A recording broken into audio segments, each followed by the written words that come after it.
Hey Pierre, my name is Joe. I just want to do a quick video to give you some insight into this car, introduce myself, and say thanks for all the help.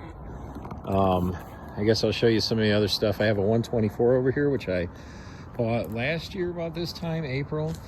Put a lot of work into it, spring shocks, some other suspension work.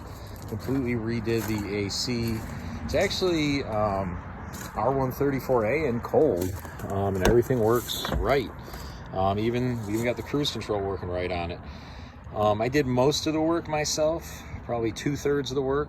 I do have a friend that helps, and he's actually a German kid who really has a passion for these older Benzes. So, but he can't do everything, and I like to challenge at tackling these cars myself as well. So, I have some other vehicles. You can see my wife's Hummer back there. That's my Toyota Tundra Reliable Hauler. There's my, that's my trailer, which I pull around all my old clunkers with. 83 Ford over here. That's a great old truck. 95,000 original miles. I couldn't say no. Got it for a great price, and it's a lot of fun. It's very crude and simple. You know, it's like a club as compared to a more complex tool, but hey, you know, it's pretty cool. And I like old Americana.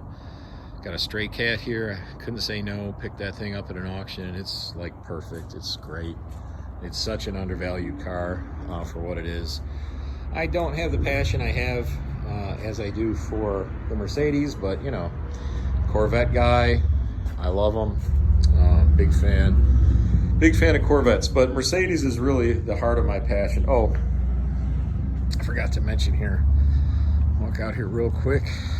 My Class A. It's an 05 with a LS engine in it. It's solid, good runner. It's got like 75, 80,000 miles on it now, something like that. No, 70,000. But here's a, I don't know if you can see in the dark, R107 out there. It's an 83 380 SL. It'll run, but she needs a lot of work.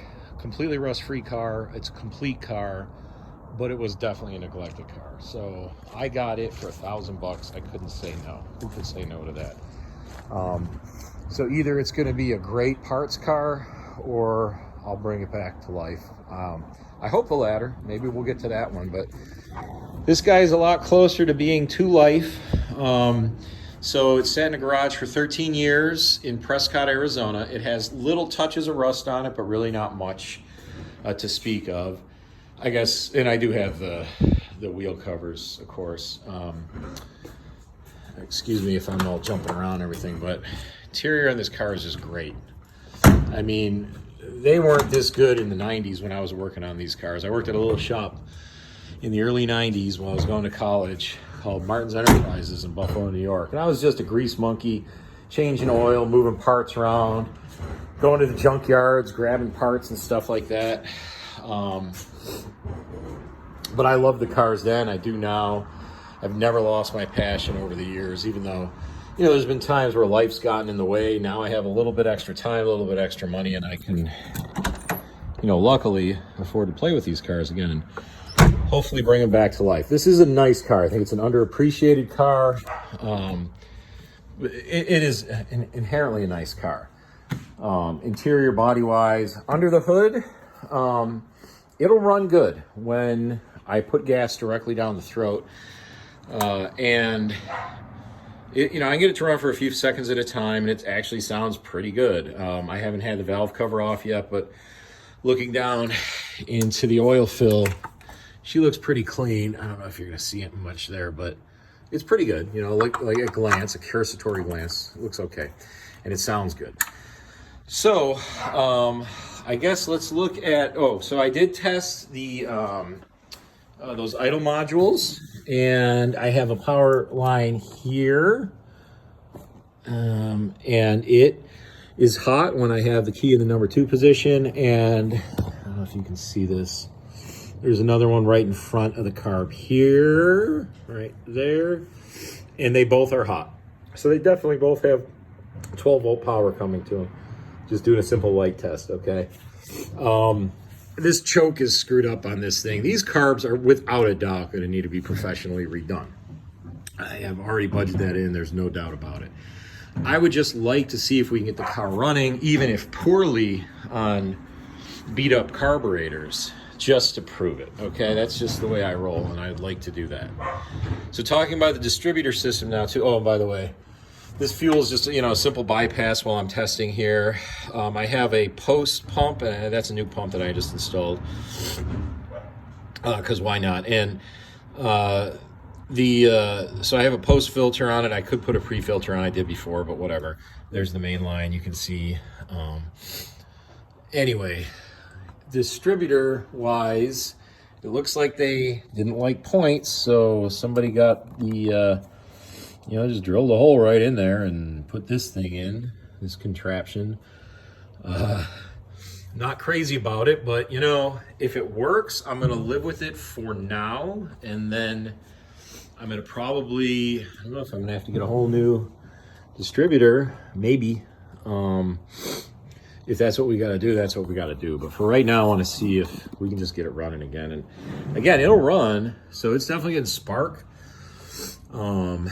You know, to the cylinders, it's running. It's just, it's not getting fuel to keep running, not on its own, not through the carbs. Let's look at the rat damage here. So firewall, you can see where the rat chewed this area. Looks like they started it on this one here, didn't get too far. This vacuum line was chewed through here. This is just a temporary bridge just to plug it up. This line was definitely worked on here. As you can see, this is not my repair, okay? I at least know how to solder if I'm gonna do a temporary repair. I don't know why this relay is just laying here. I'm not sure if somebody was testing on it or what. This line, the rat chewed line, goes over to this module or relay right here at the end, for what that's worth. This may be an aftermarket relay. I hope you can tell me, I'm not sure. But that's about it for right now. Again, the goal is just to see if we can get it running, even if poorly, on this fuel source, and then we'll go from there. And you know, there's gonna be a lot to do, but I'm up for the challenge. It's gonna take time and effort, but I'm sure with your help and others' help, we'll make it happen. Just as an FYI, oh, I guess the rat got a hold of the water line here too. Just as an FYI, I got the money for this car by selling another car at Barrett-Jackson, a car that I also fixed last year, mostly myself. Again, it was an 83 diesel, 300 turbo diesel. It was silver and with a blue interior. Very high miles, like 285,000, but I had it running pretty good. You know, the engine was actually pretty good. I rebuilt the turbo using Kent's kit, Kent Bergman's kit. You know, I know you have mixed feelings about him, and I understand, but his kit worked pretty good for me. And I did a bunch of other work to that thing too, but had to even put rear axles in it. That was challenging, getting the rear axles for that 123. The rear axles for this seem to be easy to get. At least AZ Auto House has them. But I digress. I'm babbling on. Long story short, though, I used the money from that car to get this car, which I think this is even more worthy. Not that I don't like the 123s, I do. But I look more forward to driving this car around. And I may very well want to keep this car for a long time because I've never owned one of these, and I really, really look forward to driving it. And this is a quality car. So yeah, I can see me keeping this for a long time. But who knows, you know, who knows? I'm not going to make any guarantees on that. Either way, I want to do it right. I don't cut corners. You know, I don't skimp on parts. I don't buy Euro parts and junk like that. And I plan on doing the job right. So, again, I really appreciate your help. I appreciate your videos. And it's nice to talk to somebody who appreciates these old Mercedes and keeping them as original as possible and restoring them to, you know, as close to original condition as possible. And I hope to do that to this one, especially with your help and others. So again, I'm babbling on. Thanks again. I'll talk to you soon. Bye.